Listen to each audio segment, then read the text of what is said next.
Hello, my friends, and welcome to a new video. This is Brian, Speaker for the Dead, Life of Brian, coming to you from my truck today. I am here in just outside Idaho Falls, Idaho, getting loaded to go to Utah, if you cared. then I'll be off to Washington after that. But I wanted to make this video, and I kind of want to cover two subjects. I'll try and keep this as brief, but it might be a little bit of a longer video for the subject matter. First of all, I wanted to talk about reboots and the idea behind reboots, and then I also wanted to talk about Pedro Pascal. So let's get into this, and let's talk about the second one first. Pedro Pascal. Now, Pedro Pascal, I don't know when it happened that somehow somebody somewhere had a vote that Pedro Pascal was the new everyman, and that he was literally going to be cast in everything and anything. Now, personally, I don't particularly have a problem with Pedro Pascal's acting. He seems to do a fairly decent job. Liked him in Game of Thrones. I thought he did a good job in that.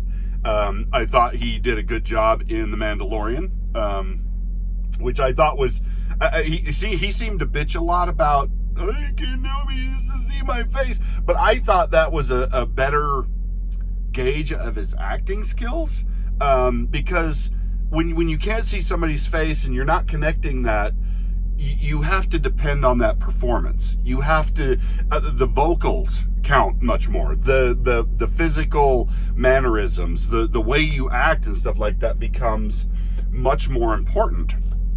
And so I thought, that was a pretty good gauge that, he was a decent enough actor that he could carry off a performance without necessarily having the facial expressions and everything.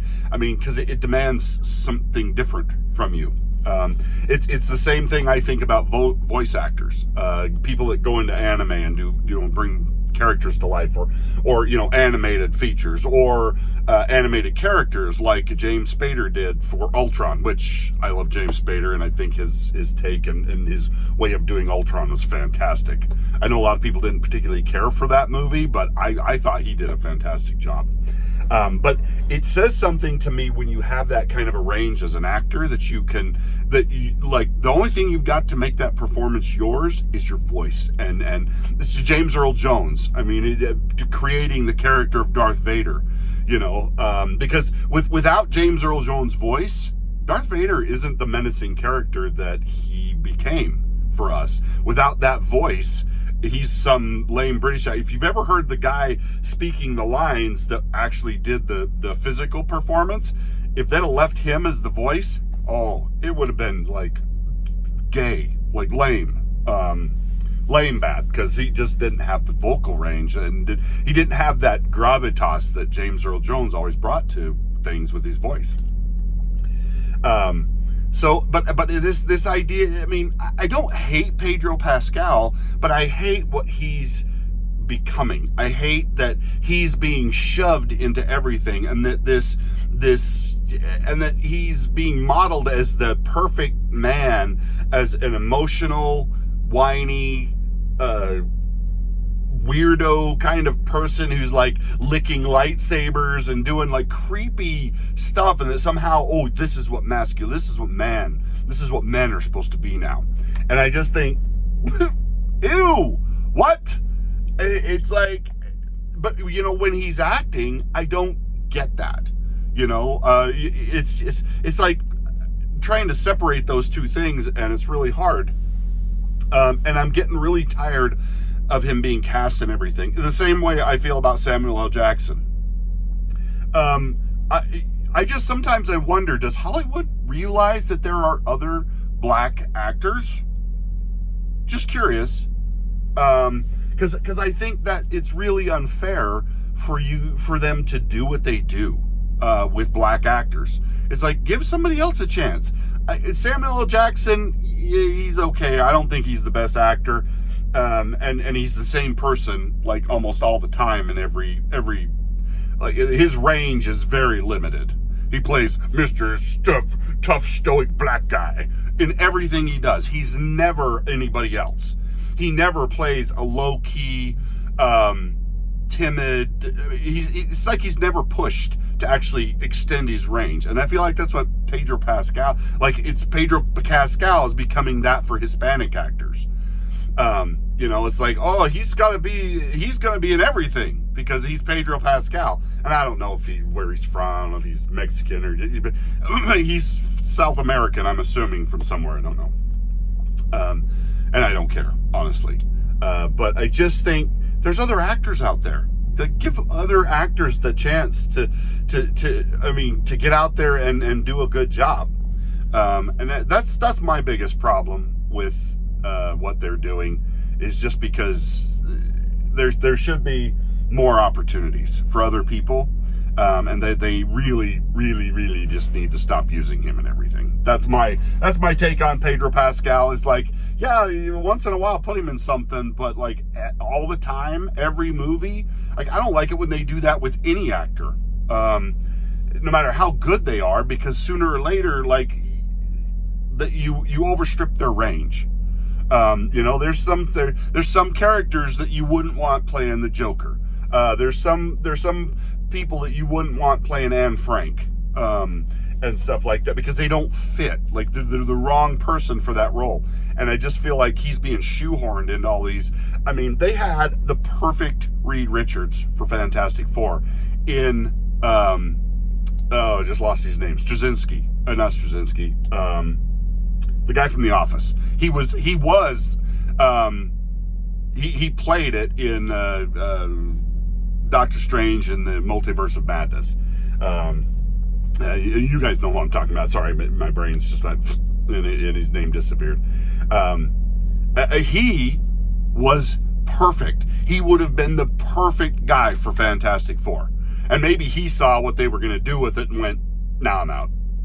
You know, so he got to play a very short, okay version of, Reed Richards and stuff. Although, like, Wanda kills him like it's nothing. It's like, you're the smartest man in the world, and she just spaghettifies you.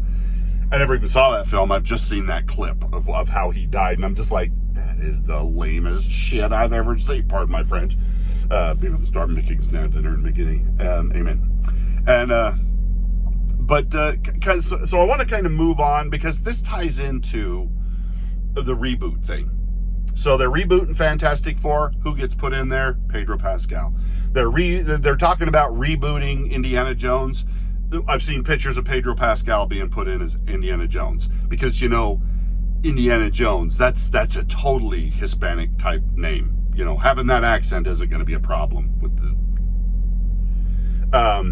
and like, seriously, you're going to replace Harrison Ford, one of the greatest actors of my generation, with that? No. With Pedro Pascal? No. No. Wrong guy to do it. So it's just, and then now they're talking about rebooting Star Wars, rebooting Star Trek back from the beginning. And, you know, as a general rule, I'm not against the idea of the reboot, but I'm against them doing it now, because the people that are in Hollywood now have the creative aptitude of a carrot stick. I mean, they don't have it in them. They are not capable of rebooting these franchises in any really great, meaningful way that would allow things to go forward. And instead of rebooting everything, why don't you guys, move forward in time? Tell more stories. Don't go back and try and retell all the old stories again. Move forward and tell new stories. That's what I want to see. That's what I want to be a part of and stuff. But I don't trust them to do that either, because they never pick the right people to do this. If they went and found, like, getting Henry Cavill to do the Warhammer 40K franchise, genius move. Because he's a huge fan, and he's going to lovingly care for that franchise probably better than anybody else, even probably the people who created it, because they're probably only interested in the money. And that seems to taint a lot of these reboots and recreative things and stuff like that, or bringing something new to the screen that has never been done before on the screen. But I mean, there's so many things out there that they could do. I would love to see them build a movie series off of the StarCraft 2 franchise. But they never seem to do that right. Like, if you ever watch the animations from Warcraft or World of Warcraft and StarCraft 2 and the dramatic sequences that they do, they're fantastic. It's one of the things that Blizzard used to do really, really well. And it's part of the story. But they, like, whenever Hollywood gets a hold of it and tries to do something different, they just screw everything up and they make it terrible. And it's sad. And that's why, like, I, as a general rule, like I said, I don't have a problem with reboots. I have a problem with the people who do the rebooting. If they went out and found true fans and brought them in and stuff to bring new life to the Star Wars franchise or bring new life to the Star Trek franchise, and these are true people who were truly fans and not like want to go in and make their own type of Star Trek.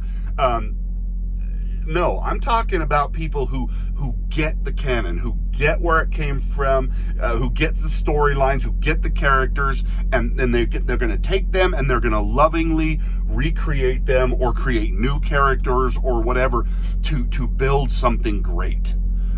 Because whenever you get these people who, like James Gunn and these other guys who'll take a franchise or take DC or take whatever, and then they put their own spin on it. And it's just like, you know what? That's not your job.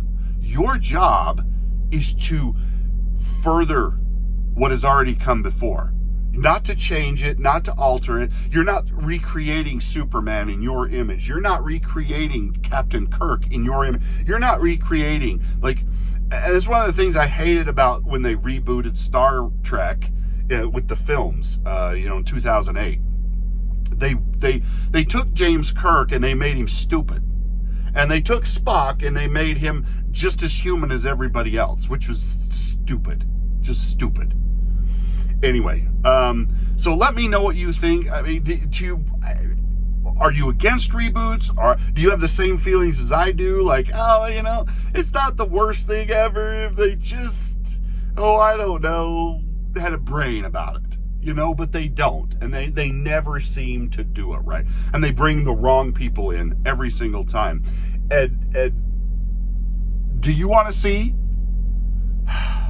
Pedro Pascal in every single reboot? Just trashing it and ruining it and bringing in his Spanish accent. I can't even do the Spanish accent right off the cuff like that, but you know what I mean. You can hear it in your head. You can hear his talking in your head. Anyway. But let me know what you guys think. I'm not really up for this unless Hollywood gets smart and starts bringing in the right people. Until then, I'm out. I'm not interested. That's why I'm not going to see the new Superman, because the director's been mouthing off about the politics. The Superman actor's been mouthing off about politics, and it's just like, you know what? I don't want your politics. I don't want anything. If you're going to put politics in something, you need to be fair. You need to show both sides, the good and the bad, and let people choose for themselves. Stop trying to preach. Stop trying to recreate things so that you can get your message across. Unless your message is, hey, why don't we all just calm down and try and be normal? What a concept, huh? I mean, trying to bring people back together instead of trying to crap on everybody and make everybody mad. Anyway, let me know what you think in the comments. Like, share, subscribe, and we will talk to you guys next time. Bye now.